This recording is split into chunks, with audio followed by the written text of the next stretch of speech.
前2期视频有不少观众建议主角没必要改名，所以这期视频呢，咱们就统一称他为尼奥好了。上回我们说到，世界被黑云笼罩，人类沦为被机器圈养的蓄电池，思想被困在人工智能设计的矩阵虚拟世界。为了拯救人类，推翻机器统治，救世主尼奥应运而生。他在先知的指点下，经过一番艰难险阻，终于见到了制造矩阵的架构师，却从对方口中得知，所谓的救世之旅不过是完善矩阵的必要一环。而所谓的救世主也并没有脱离矩阵的控制，只是在扮演一个更大的系统中被设定好的工具人的角色。另一边，西安派出的狙击哨兵的气垫船，因为一起离奇事故而全军覆没。面对逐渐逼近的机器大军，人类的前途一片迷茫。老莫这边也遭到哨兵的追杀，关键时刻，尼奥再次临阵突破。尼奥的超能力再次燃起了众人的希望，可他也在使用能力后陷入昏迷。好在雷神之锤号恰好路过，将众人救走了。雷神之锤号在管线中游走，搜寻着幸存者。除了尼奥所在的尼布贾尼撒号的船员外，还找到了蛇杖号唯一的幸存者贝恩。殊不知，贝恩已经被进化为病毒的大使夺舍了。大使用贝恩的肉身四处为非作歹，先前气垫船全军覆没的事故就是他的杰作。贝恩在如此剧烈的战斗中毫发无伤，手臂上还有不明划伤，身上疑点重重。但船员们也顾不上管了，因为距离机器抵达西安只剩下最后20小时，而救世主尼奥还在昏迷。尼奥的脑神经活动完全符合连接矩阵的状态，但他明明没连网线，难不成是从架构师那儿问到了密码，出来以后自动连上了 WiFi？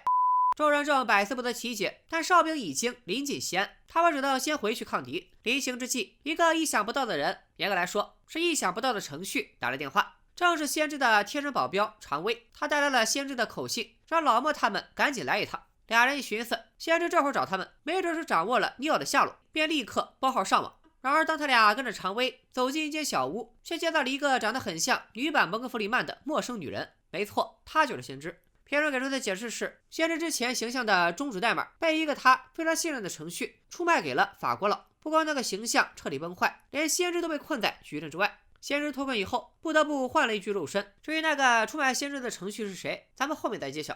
其实先知换演员的真相令人惋惜，前2部先知的扮演者格罗利亚·福斯特因糖尿病去世，这才不得不替换成了玛丽·爱丽丝。先知说，尼奥此刻既不在现实世界，又不在矩阵当中，而是在一座介于矩阵世界和机器世界之间的车站。来自源头的程序们在这里坐火车偷渡去矩阵。车站的管理员是个名叫火车人的程序，他是法国佬的手下。法国佬所代表的因果算法属于矩阵早期版本的底层核心，所以法国佬的餐厅和城堡性质堪比矩阵的系统后台。他作为一个程序，甚至能从源头偷渡其他程序，不得不让人怀疑法国佬在和主角团的对决中严重放水。如今法国佬重金悬赏铁三角，要是被火车人抓到，尼奥恐怕凶得极少。除此之外，先知在字里行间似乎透露着一个信息：选择帮助人类，让他付出了一定的代价，并将承受更加沉重的苦难，但他却并不后悔。而老莫这边则将信将疑。自从得知了预言的真相，老莫他们就不敢再像以前那样，先知说啥他们信啥。可事关尼奥的生死，他们还是决定放手一搏。老莫二人在常威的带领下，在机车的列车里找到了火车人。然而在编剧的安排下，飞檐走壁无所不能的3人，居然让一个路都走不稳的老汉逃脱了。花开2朵，各表一枝。小白醒了，不是，尼奥醒了，眼前一花，耳畔传来了奇怪的呓语。这个小女孩叫小胖墩儿，她的爸爸名叫阿三，负责管理发电厂的循环系统。小胖墩的母亲三嫂是交互界面的程序。没错，他们一家3口全都是程序。尼奥在法国佬的餐厅见过阿三。那天尼奥来找法国佬要开锁匠，正好撞见阿三离开，就是他将先知的终止代码出卖给了法国佬，才获得了珍贵的偷渡机会。但这个机会他并不是给了自己，而是给女儿小胖墩儿。阿三和三嫂通过学习，逐渐拥有了人类的情感，他们相知相恋相爱，最终生下了小胖墩儿。但上一部里先知也说了，每个程序都该有它的目的，而小胖墩儿却没有。在系统看来，他就是个废物程序，应该被删除。阿三经过先知的指点，向法国佬求助，请他帮忙把小胖墩儿偷渡去矩阵生活。尼奥有些蒙圈，不是说一家人要整整齐齐吗？你俩为啥不一起去呢？列车抵达了车站，尼奥本想借机混进列车，却被火车人识破。车站是火车人的地盘，强龙难压地头蛇，尼奥的超能力没了，被火车人一拳撂倒。他只能和阿三的行李一起，看着阿三一家登上火车，缓缓驶离车站。尼奥本想顺着铁轨跑到矩阵，却发现自己似乎陷入了一种循环，根本跑不出去。另一边，追丢了火车人，老莫和崔姐决定擒贼先擒王，直接找上了法国佬，和守卫们来了一场360度陆空联动对决，公然踩在牛顿的观点板上斗舞。三人穿过群魔乱舞的舞池，来到法国佬的面前。老莫提出要交易，没想到法国佬开口就要先知的双眼。一方面是因为他的因果模型被先知所代表的选择模型取代，法国佬一直怀恨在心；另一方面，据说只要拥有先知的眼睛，就能预知未来。然而，这场交易注定无法达成。就算老莫和崔姐同意，常委也不能答应。双方一言不合，再次大打出手。崔姐的枪口顶在了法国佬的脑门上。为了拯救尼奥，他可以付出一切。导演如果是昆汀，在场众人一个都活不了。但是在沃罗斯基姐妹的安排下，法国佬最终举起了白旗。就这样，尼奥被救了出来。此时的尼奥已经改头换面，接线员林克能看到他的编码，却无法识别。在离开矩阵之前，尼奥得再和先知见一面。他独自来到先知最初的住所，果然见到了先知。没想到小胖墩也在。其实当初阿三卖给法国佬的代码就是先知主动交给他的，好让他有机会将小胖墩偷入到矩阵，再由自己亲自藏匿并教导他。从第一部里先知收养了很多人类小孩就能看出，他对未知的可能性存在极强的热情与热爱，所以必然会对小胖墩这个程序之女充满兴趣。先知似乎早就预见到尼奥的突然到访，他支开了小胖墩，因为接下来他们的对话内容过于晦涩，听了就脑子不好。尼奥憋了一肚子疑问，为啥先知要隐瞒真相？为啥他没连网线也能进入矩阵？为啥在现实世界他也能瘫痪哨兵？面对尼奥的追问，先知微微一笑，娓娓道来。之所以向他隐瞒真相，是因为时机未到。先知老谜语人了。先知解释，尼奥之所以能无限连接到矩阵，随手瘫痪哨兵，是因为救世主的力量能够超越世界，一直延伸到他的发源地，也就是先知口中救世之旅的终点源头。影片中没有给出充分的论据，我只能推测先知的意思是，尼奥的力量来自源头，可能是身体里预装了什么装置，在架构师的房间里被激活了，然后就能够无限直连源头。而源头在哨兵所在的机器世界，是控制整个机器世界的核心，所以掌握来自源头力量的尼奥能够随意操控机械哨兵。打个不恰当的比方，机器们都连着 WiFi， 而尼奥能通过 WiFi 控制机器。当然了，这只是一种推测，不一定准确。也有一些观众通过尼奥瘫痪哨兵和他在虚拟世界悬停子弹的手势一模一样，猜测西安所在的世界也是虚拟世界，并提出了西安虚拟论。这个理论和此处的剧情无关，咱们放在视频最后再来讨论。而关于救世主的作用，先知和架构师的看法截然相反，还顺带损了架构师一句，说自己和尼奥只是看不透自己的选择，而架构师什么选择都看不透，因为架构师的目的只是保持平衡，而先知则恰恰相反，他想要打破平衡，他的目的和尼奥一致，那就是终结人类与机器的战争。为此，他处处引导尼奥，让第六代救世主变得与众不同。如今尼奥需要解决的最强大的敌人，不是那25万机器大军，而是力量逐渐膨胀的大使，任由它发展壮大，整个世界都将毁灭。其实大使的诞生也是因为架构师的平衡法则，有了尼奥这一个变数，就必然会产生一个大使与之对应。尼奥和大使的关系相当于等式的等号两边，无论尼奥能否阻止大使，战争都将在今晚画上句号。送走了尼奥，先知似乎察觉到了自己的大限将至，让常威带着小胖墩逃跑，可终究还是晚了一步。海量的大使复制体顺着楼梯上来，先找到了躲在房间里的常威和小胖墩，将二人残忍同化，接着闯入屋里。大使终于见到了素未谋面的母亲，按耐不住的孝心让他忽略了先知的种种异常反应，直接动手了。花开两朵，各表一枝，尼奥和贝恩先后在现实世界里苏醒，船员们对唯一的幸存者贝恩展开审讯，试图搞清楚那几艘气垫船离奇坠毁的真相。奈何夺舍贝恩的大使演技高超，加上贝恩的神经活动异常，大脑似乎遭受过重创，暂时被他以失忆为由蒙混过关。与此同时，雷神之锤号终于找到了失联的圣子号，船里周围有大量哨兵残骸，看来黑珍珠率领船员们经历过一场恶战，好在黑珍珠他们都无大碍。在雷神之锤号的帮助下，圣子号成功重启，大伙正在商议返回西安的路线，尼奥突然闯了进来。就在刚刚，他突然预见到了从未见过的画面，乌云笼罩，电闪雷鸣，3根管线通往未知的远方。尼奥突然顿悟，知道自己的使命到底是什么，于是提出自己开走一艘飞船，前往机器大本营机械城。他天马行空的想法立刻遭到雷神之锤号舰长罗兰的反对，但黑珍珠却一反常态的站在了尼奥这边，甚至将自己的圣子号交给了尼奥。原来黑珍珠也收到了先知的预言，说不久的将来尼奥会向他求助，由他决定帮还是不帮。看在老莫的面子上，这个忙黑珍珠帮了。最终，众人决定分头行动。尼奥和崔姐两人前往机械城，剩下的大部队回防西安。临行前，尼奥和老莫握手道别。尽管才相处了半年，但二人之间早已建立起了深厚的革命友谊。面对尼奥伸出的手，老莫仿佛回到了第一次见面的那天。一时一有的两人都没想到，此生有可能再也无法相见了。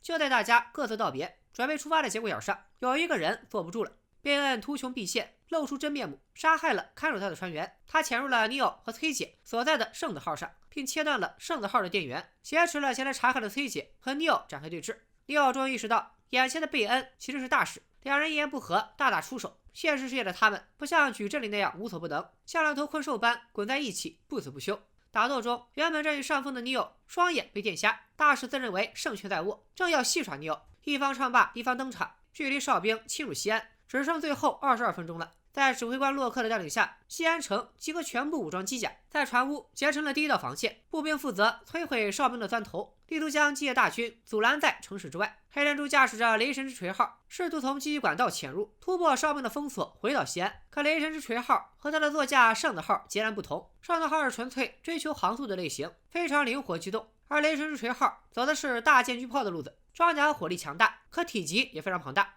尽管黑珍珠已经把功率调到最低，还是被哨兵发现了。双方展开了我逃你追，我插着南飞的追逐戏。另一边，哨兵大军终于钻破西安的外壳，大战一触即发。尽管人类做出了殊死抵抗，但再坚定的决心也无法扭转战力的悬殊。越来越多的哨兵冲破封锁，汇聚成一道钢铁洪流，以摧枯拉朽之势捣毁了船坞指挥部。步兵团好不容易搞定了第一个钻头，第二个钻头就接踵而至。人类的落败只是时间问题。关键时刻，指挥部捕捉到一艘庞然大物，正在以极快的速度冲向西安3号大门，正是黑珍珠驾驶的雷神之锤号。以那艘船上的电磁脉冲，足以全灭船坞和身后的哨兵。然而哨兵也收到了同样的消息，抢先破坏了3号门，阻止雷神之锤号赶来救援。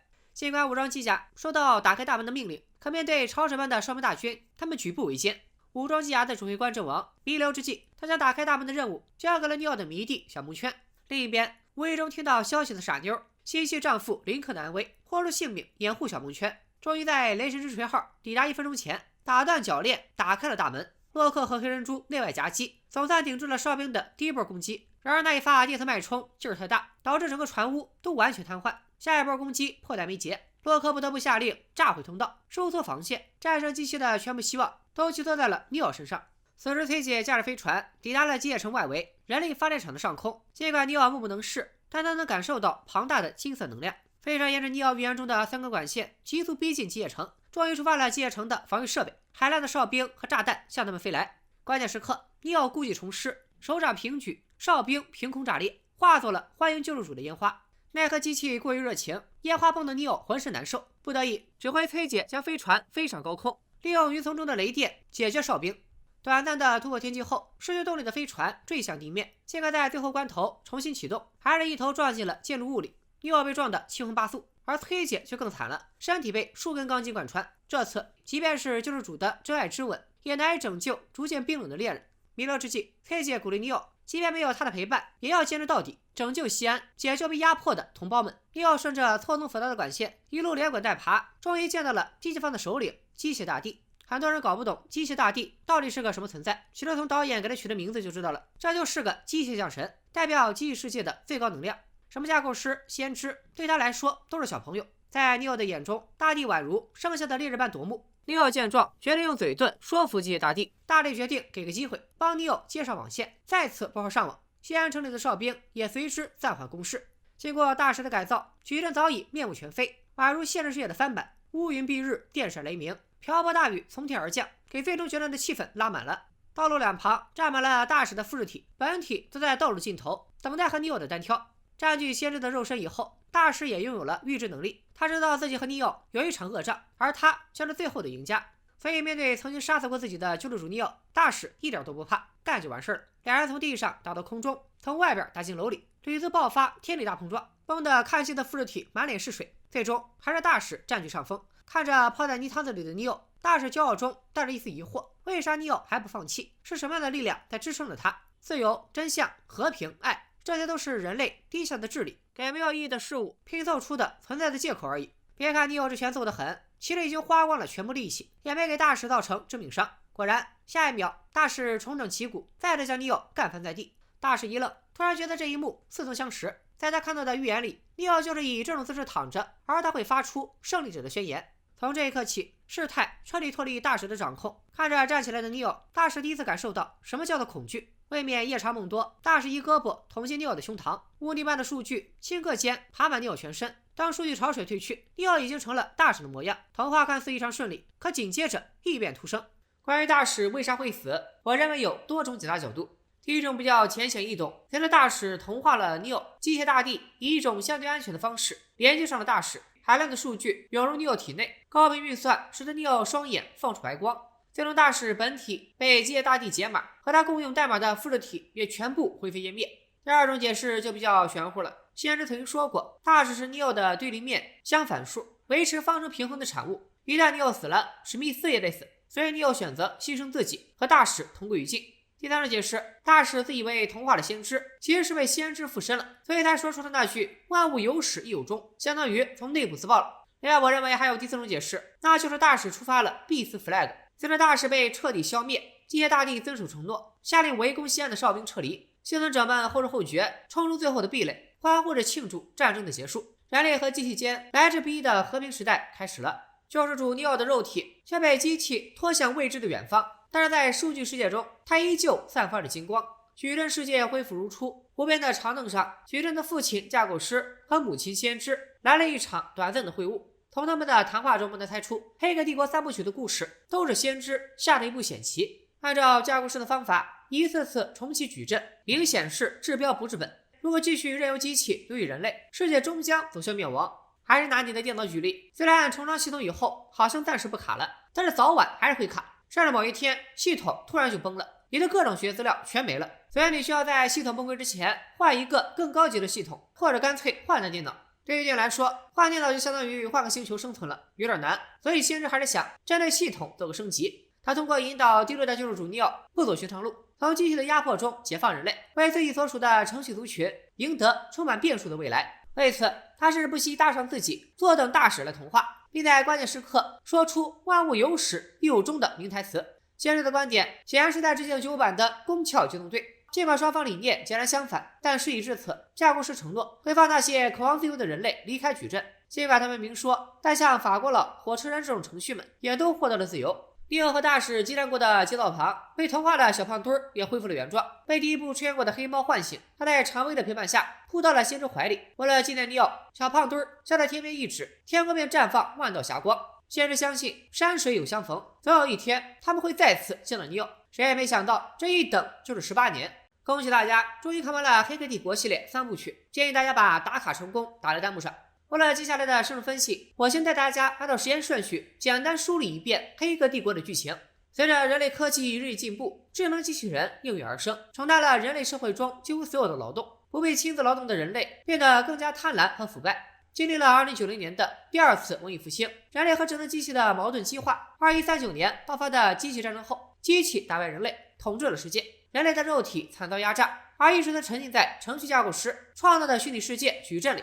矩阵 1.0 堪称完美世界，可正是因为它过于完美，导致人类不相信这一切是真的，许多人因此死亡。基于第一次的失败，架构师结合人类历史，创造了有善恶因果的矩阵 2.0。在矩阵 2.0 里，会有吸血鬼、狼人、天使等超自然生物，但很快就又崩溃了。研究人类心智的职业程序先知偶然间找到了解决难题的方法。他发现，只要给人类选择权，几乎99%的测试对象都会接受命运，老老实实待在矩阵里生活。在此基础上建立的矩阵运行平稳，所以架构师和先知可以被称为矩阵之父和矩阵之母。但毕竟还有1%的人不服管，架构师把剩下的人聚在一起，构成了西安，又汇集了矩阵编程中所有不平衡因素，构成了一个叫救世主的个体，让他成为西安的领袖。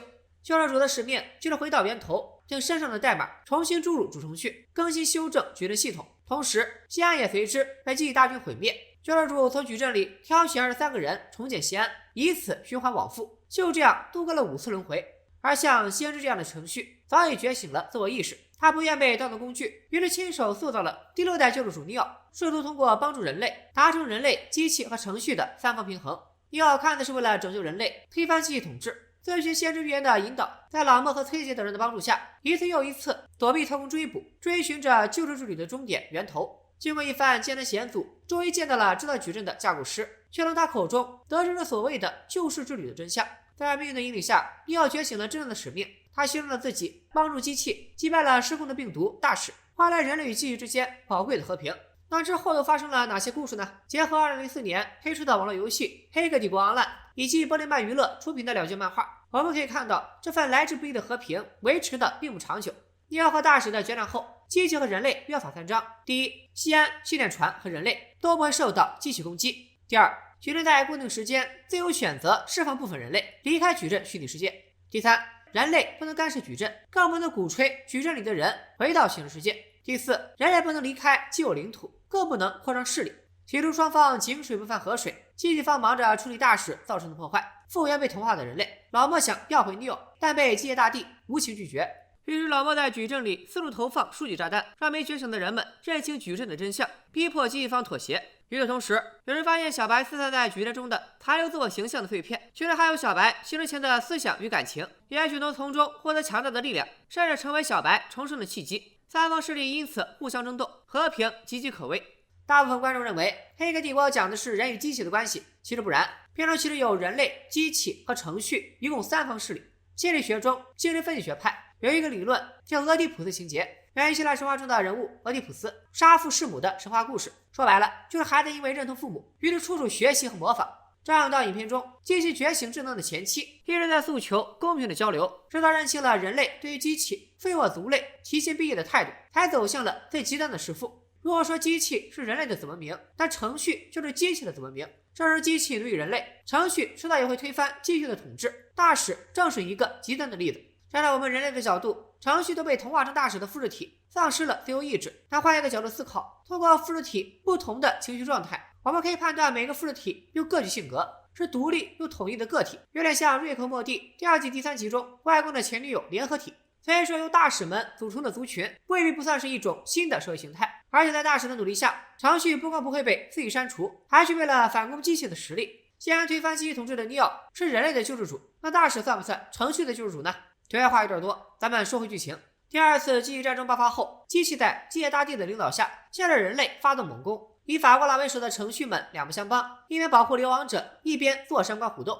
而人类中也分为两派，一派盘踞在新西安，坚决和机器斗争到底。他们潜入矩阵，大肆破坏。其中以小蒙圈为首，跟随在老莫身边的那群人都相信尼奥还活着，将在不久的将来再度降临。而另一部分人类发现，即便没有机器的威胁，在现实世界生存也很不容易，因此暗中与机器商谈，想回归矩阵。这一类人被称为享乐派，他们背叛新西安，选择替机器工作，阻止人类特工在矩阵中造成破坏。黑客帝国4的故事应该就发生在第2次机器战争爆发之后。这片子我还没看，按照俄罗斯一姐妹用续集解释前作的习惯，希望黑客帝国4能解答一个困扰影迷很久的问题，那就是西安到底是不是虚拟的。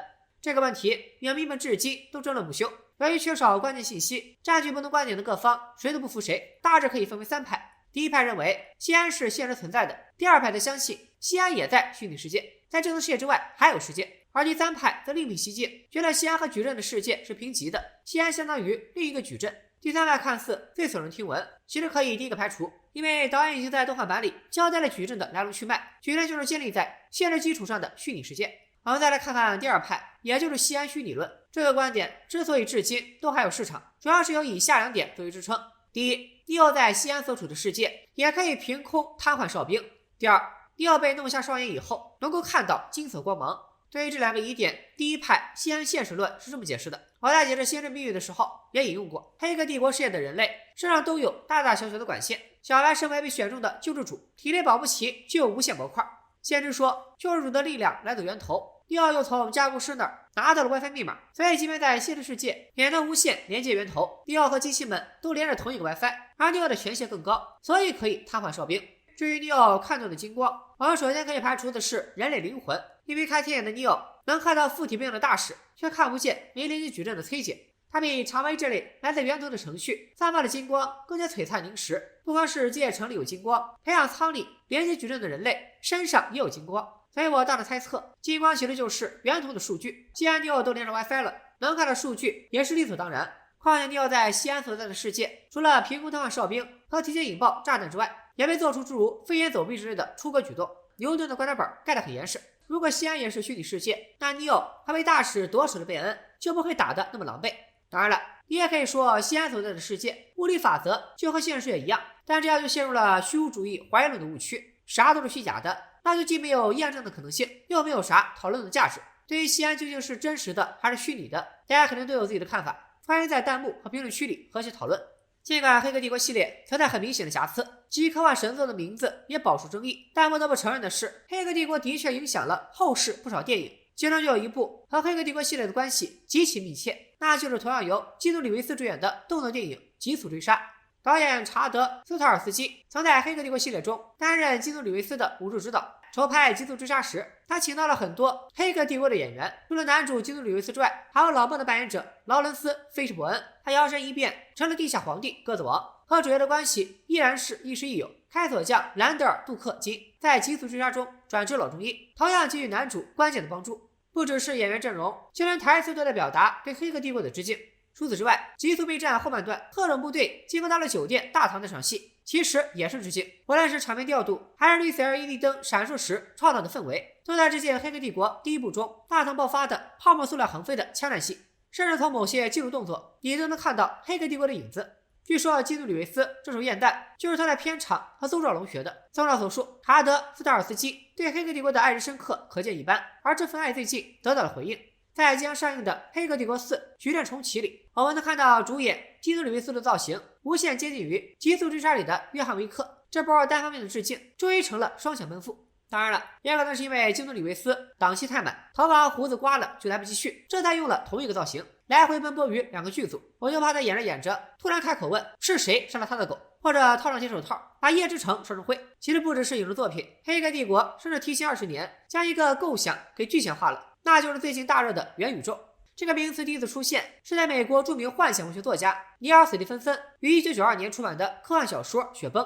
书中所谓的元宇宙，就是玩家通过耳机和 VR 眼镜等设备沉浸式连入的虚拟世界。斯皮尔伯格导演的《头号玩家》就基本还原了元宇宙最理想的形态，虚拟世界的一切都被数字化复制，进行包括社交、游戏等一系列活动。元宇宙甚至能在现实基础上打破物理限制，就像我非常喜欢的动画《夏尔大作战》，用户可以定制千奇百怪的虚拟形象，体验与现实生活截然不同的人生。而元宇宙这个近30年前提出的概念，之所以会在今天突然开花，就不得不提到2家公司。其一是一个叫罗布勒斯的游戏平台，玩家可以自由创作，并在平台上发布游戏，获取相应的虚拟货币。今年3月，这家公司在纽交所上市，在它的招股书里就出现了元宇宙的词汇。官方认为这个平台就能算一个简易的元宇宙。如今罗布勒斯的市值甚至超过了老牌游戏公司 EA， 达到了近500亿美金，也给其他公司造成了风口来了的错觉。可能很多人对这个市值没啥概念，百度也是在美股上市的，它的市值就刚好是500亿美金。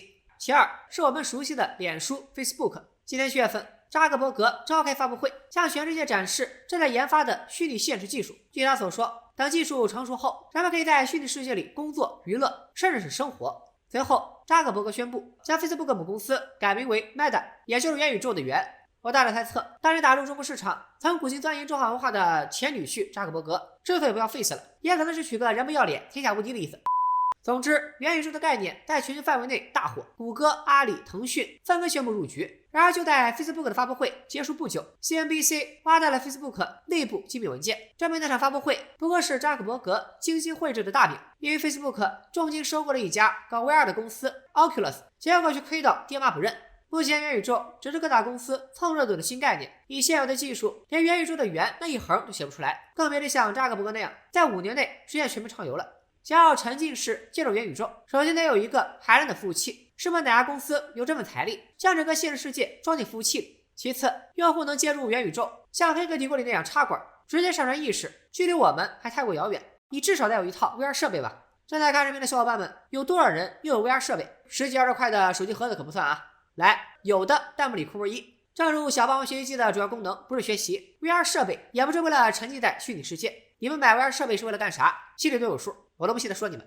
VR 设备的普及率相当低 ，Facebook 收购的 Oculus 用户才25万，而大多数所谓的 VR 设备，例如某某魔盒、某某魔镜，顶多就看个3D 视频，根本谈不上互动。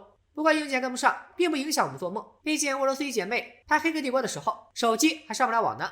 我们无法准确描述元宇宙未来的样貌。或许《黑客帝国》的矩阵很像元宇宙，但元宇宙绝对不会是矩阵，因为现实中的元宇宙绝不可能像影片里的矩阵那样完美。人们将在资本和市场的哄骗下吞下蓝色药丸，徜徉于虚拟世界，而资本家们则会代替电影中机器的角色。无限压榨着元宇宙玩家们的时间和金钱，将虚拟世界轻易获得的快乐兑换成现实世界的盈利。当元宇宙成为人们消费时间的主要场所，实体经济必将蜂拥而至。氪金皮肤、点不完的弹出广告，无产者在元宇宙里得到的只有数据，失去的却是宝贵的生命。当黑客帝国的时代真正到来，你会选择吃下蓝色药丸，在虚拟世界当一头快乐的猪，还是选择红药丸，成为现实世界里痛苦的人呢？早在30年前，沃卓斯与姐妹就在思考这个问题，并以此为基础构建了黑客帝国的庞大世界。而科技爆炸的当下，沃卓斯与姐妹的镜头又将展示一个何等神奇的世界呢？所以其实我一直都很期待黑客帝国4。当然了，黑客帝国3上映后，沃卓斯与姐妹以及总制片乔西佛就曾明确表示，黑客帝国只黑3部，不会再拍续集，所以这部突如其来的黑客帝国4也不排除炒冷饭的可能。不过作为黑客帝国影迷，边边可是一直憋着没看流媒体资源，想在国内上映时去影院支持一波，但这里也并不推荐所有人去看。截止到写稿的时候，黑客帝国4刚好出了分，无论是某瓣还是 IMDB 都只有6分左右。如果不是真爱粉，那还是谨慎考虑再买票吧。至于影片下映以后要不要做视频，是做安利视频，还是做吐槽视频，还是等我看完电影再说吧。好了，黑客帝国的故事咱们就暂时说到这里，感谢大家又陪着我一起填完了一个巨坑，咱们下一个坑再见，拜了个拜。